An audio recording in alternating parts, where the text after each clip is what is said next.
How's it going, everybody? I'm McNeil, coming to you from the garage. And I don't know if you guys remember this guy. It's still in clay. One of these days, I'm going to make a mold very, very soon. I promise, I promise, I promise. But I'm busy working on my creep show Raul guys over here. And I just wanted to show you something. Never mind the mess. I have to use just one bay of my garage because I have two cars on the other side. So yeah. Anyway, what I wanted to show you was something that I've encountered with these Rauls. So here's the mold, right? It's got the eye blanks in there. And when I molded the eyes, I was thinking I was being very, very creative and clever and all of that stuff. And I, made pretty thin eyelids for this guy because I didn't want them to be too thick. But what was happening is on the first couple of pulls that I did, the backside of that eyeball cup would stick to the eyelids and it would ruin the eyelids, and I was having to do all this kind of crazy patching because the first pull ended up with a bunch of bubbles in and around those eye blanks, right? Just voids and stuff that just were problematic. So after that, I pulled the eye blanks out and just cast them without. And then I was having to do a lot of finishing work in order to thin those eyelids back out.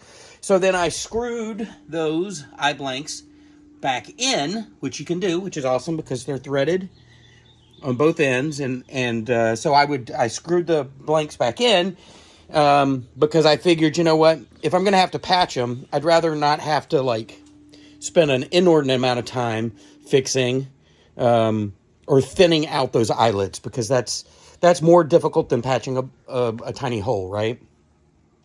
So on this particular guy, and actually one or two of these, I ended up with another void. You see that sort of dark area of latex right there?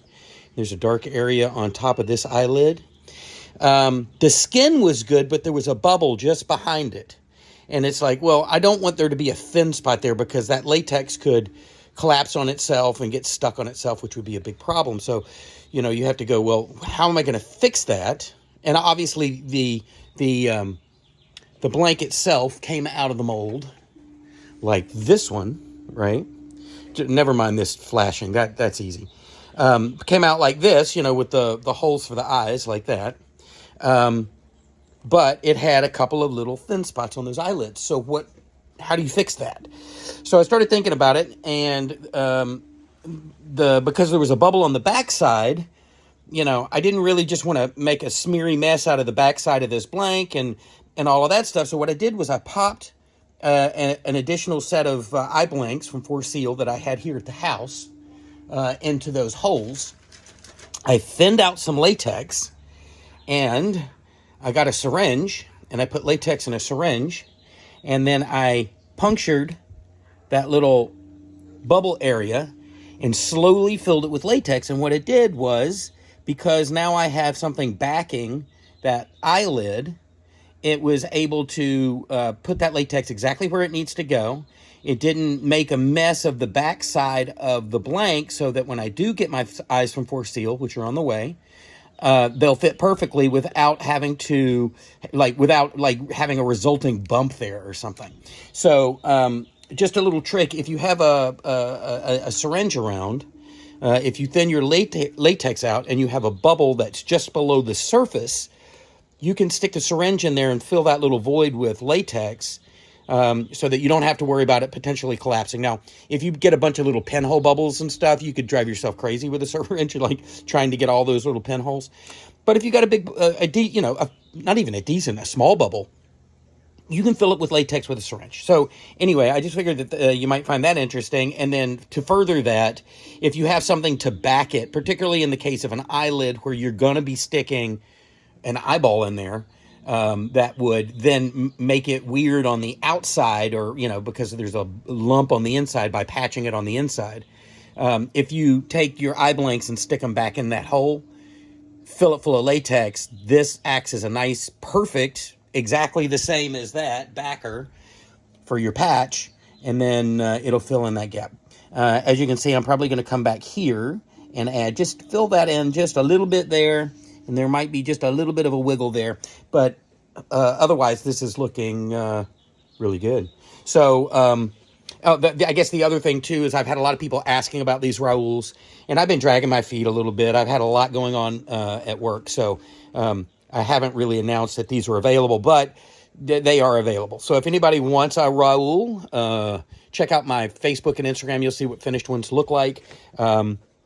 And hit me up my DMs, and I'll let you know the skinny on these guys.